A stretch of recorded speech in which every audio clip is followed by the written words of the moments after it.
Why do Japanese children seem so calm, so focused, and so self-disciplined, even in situations where most kids lose control? What are Japanese parents doing differently? Because if you look closely, it's not just behavior, it's something deeper. In Japan, you'll often see young children walking to school alone, sitting quietly during meals, waiting patiently in public spaces, without being told, again and again. And strangely, you don't see constant correction, no shouting, no repeated instructions, no rewards being handed out, just quiet discipline. And here's what makes this even more confusing. Japanese parents are not strict, they're not controlling. In fact, they're known for being gentle, patient, and emotionally close to their children. So how does this work? How do you raise a child who listens without constantly telling them to listen?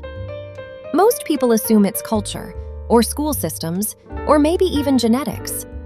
But when researchers started observing closely, they noticed something unusual. It wasn't about what Japanese parents were doing more, it was about something they were doing less. And this is where it gets interesting. Think about a normal day with a child. They draw something, and almost automatically, we say, "Good job." They finish their food. "Well done." They behave, "I'm proud of you." It feels natural, encouraging, positive, almost necessary. In fact, we've been told this is good parenting, so we do it without even thinking, again and again and again. But here's something most parents never stop to question. What happens when every action is followed by approval? What happens when a child gets used to being praised for everything? At first, it looks good. The child smiles more, responds faster, seems motivated. But then, something subtle begins to change. You won't notice it immediately, it doesn't happen overnight, but slowly, the child begins to look outward instead of inward. Instead of asking, "Do I enjoy this?" they start asking, "Will I be praised for this?"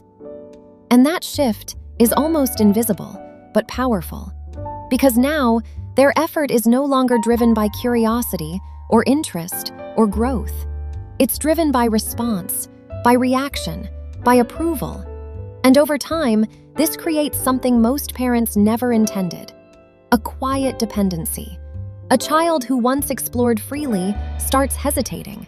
A child who once tried things without fear starts holding back, waiting, watching, measuring. And this is where the difference begins. Because if you go back to Japan, you'll notice something subtle, something easy to miss. Japanese parents don't interrupt as much. They don't constantly step in. They don't react to every action. They watch. They allow. They stay present without always responding. And because of that, children stay connected to what they're doing instead of how they're being judged. And this changes everything. Because when a child is not constantly evaluated, they remain immersed, focused, engaged. They continue, not because someone is watching, but because they want to continue. And that's where real discipline begins. Not from pressure, not from fear, but from within. And now, we come back to that question. What are Japanese parents doing differently? It's not something obvious, it's not something loud, it's something incredibly small. So small, most people overlook it completely. They simply don't rely on praise the way most of us do. They don't say "good job" for every action. They don't constantly label behavior as good or bad. Instead, they describe, they observe, or sometimes they say nothing at all. And that silence isn't absence, it's intention. Because it allows the child to stay with the experience instead of shifting to evaluation. So instead of hearing, "That's amazing," a child might hear, "You used a lot of colors." Or nothing, just space. And in that space, something powerful happens. The child reflects, feels, processes, and continues on their own. Not for praise, not for approval, but because they want to. And over time, this builds something far stronger than obedience. It builds independence, confidence, self-motivation. So the question isn't, Is praise good or bad? It's, what does constant praise teach a child to depend on? Because sometimes the smallest habits create the biggest shifts, and the quietest changes build the strongest minds.